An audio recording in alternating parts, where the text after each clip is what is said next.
अस्सलामुअलैकुम to all of you. उम्मीद करता हूँ आप सब खैरियत से होंगे। अच्छा, जो लास्ट सेशन हमारा था उसके अंदर हमने नेचर सीखी थी, एसेट्स की, कैपिटल की, लायबिलिटी की, इनकम की और एक्सपेंसेस की। उसका अगर मैं आपको रिकैप करवाऊँ थोड़ा सा, तो बेटा यहाँ पे तुम्हारे सामने इन सबकी नेचर्स हमने देखा था। ठीक है। और आज का जो सेशन या आज की जो तुम्हारे पास ये वीडियो तुम देखोगे, इसके अंदर ट्रायल बैलेंस का कॉन्सेप्ट तुम सीखोगे।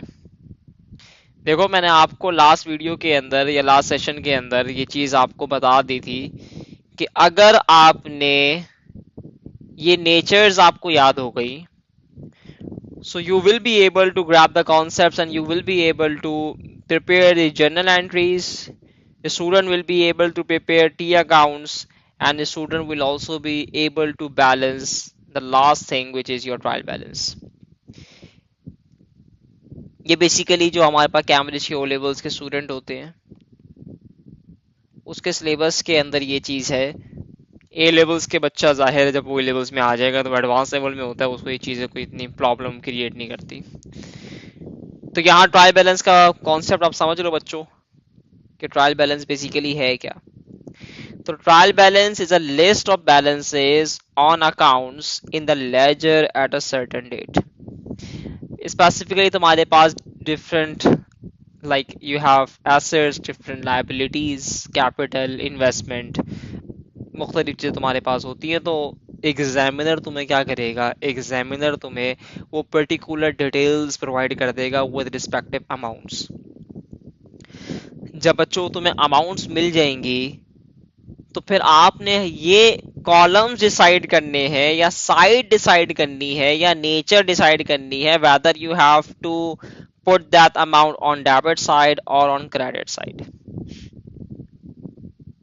बच्चों, अगर तुम्हें किसी भी किस्म के एसेट्स दिए हुए, whether they are your non current assets, whether they are your current assets, वो डेबिट पे ही रिकॉर्ड होगा। मिसाल के तौर पे तुम्हारे पास मोटर व्हीकल है, इक्विपमेंट है, फिक्चर्स एंड फिटिंग्स हैं, मोटर वैन है, तुम्हारे पास कंप्यूटर्स हैं, they all are the examples of your assets, non current assets. अगर तुम्हें इन्वेंट्री दी हुई है, तुम्हारे पास कैश दिया हुआ है, ट्रेड रिसीवेबल्स दिए हुए हैं, they are also the part of the assets, तो वो भी डेबिट साइड पे रिकॉर्ड होंगे।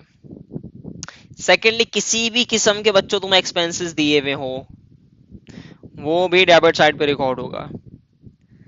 एक्सपेंसेस से मुराद कुछ एग्जांपल्स उठा लेते हैं, जिस तरह सन्ड्राई एक्सपेंसेस हैं, जर्नल एक्सपेंसेस हैं, बैड डेट्स हैं, डेप्रिसिएशन तुम्हारे पास है, और तुम्हारे पास सैलरीज एंड वेजेस आते हैं, यूटिलिटी बिल्स तुम्हारे पास आ जाते हैं, इंश्योरेंस आ जाती है, इंटरेस्ट आ जाता है, they all are the expenses. तो एक्सपेंसेस तुम्हारे पास डेबिट साइड पर रिकॉर्ड हो जाएंगे। फिर ड्राइंग्स की बात करते हैं, ये भी डेबिट, इसकी नेचर है डेबिट। क्यों सर, आपकी आपके कैपिटल की नेचर क्या होती है, क्रेडिट। ड्राइंग्स का मतलब है कि ओनर पर्सनल यूज के लिए या तो कैश निकाल रहा है या तो गुड निकाल रहा है, मतलब अपने इन्वेस्टमेंट से ही पर्सनल यूज के लिए चीजें विड्रॉ करके बिजनेस से घर लेके जा रहा है अपने। तो कैपिटल कम हो रहा है बच्चे, कैपिटल कम होगा तो वो डेबिट साइड पे रिकॉर्ड होगा। प्रीपेड एक्सपेंस कभी भी दिए हुए हों बेटा, वो डेबिट साइड पे जाएंगे। एडवांस में किसी ने पेमेंट कर रखी है, आपने कर रखी है, तो वो आपके लिए रिसीवेबल है। प्रीपेड एक्सपेंस का मतलब आपने किसी को एडवांस में पेमेंट कर रखी है, तो आप जाहिर आपने सर्विसेज नहीं ली उतने महीनों की, तो आप उससे पैसा रिकवर मतलब वापसी ले सकते हैं, रिसीव कर सकते हैं। इसी तरीके तुम्हारे पास अक्रूड इनकम या ड्यू इनकम, वो भी डेबिट पे जाएगी। सेल्स रिटर्न की नेचर भी तुम्हारे पास बच्चों क्या होती है, डेबिट होती है। परचेजेस की नेचर भी बच्चे डेबिट होती है। ठीक है। कैरेज इनवर्ड तुम्हारे पास जो है वो डेबिट पर चला जाएगा। इनकम्स चाहे सेल्स अगर मैं कहता हूँ वो भी इनकम है, डिस्काउंट रिसीव कहता हूँ वो भी इनकम है। ठीक है। गेन ऑन डिस्पोजल हो गया, वो भी इनकम है। तो बेटा वो कहाँ रिकॉर्ड होगा, क्रेडिट साइड पे। कैपिटल की नेचर क्रेडिट साइड है। लाइबिलिटीज किसी भी किस्म की हो, पेबल्स, बैंक ओवरड्राफ्ट किसी भी किस्म के हो, वो भी कहाँ जाएंगे, क्रेडिट साइड पे। अक्रूड एक्सपेंस दिए हुए हो या तुम्हें प्रीपेड इनकम दी हुई हो, क्रेडिट साइड पे तुम उसको रिकॉर्ड कर दोगे।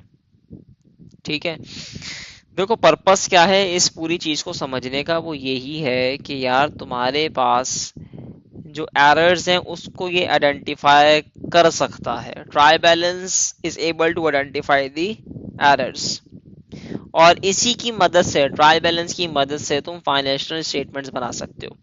फाइनेंशियल स्टेटमेंट्स क्या होती हैं भाई? इनकम स्टेटमेंट,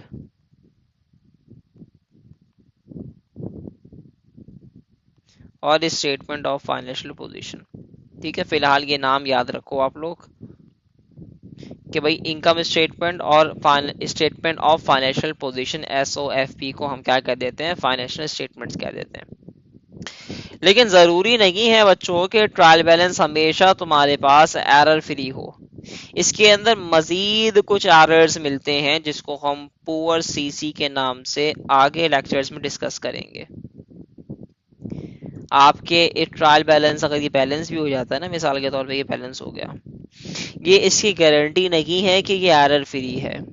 इसमें कुछ ना कुछ एरर्स हो सकते हैं। वो कौन से एरर्स हैं? वो ये 6 एरर्स हैं जिसको हम पुअर CC का नाम देते हैं।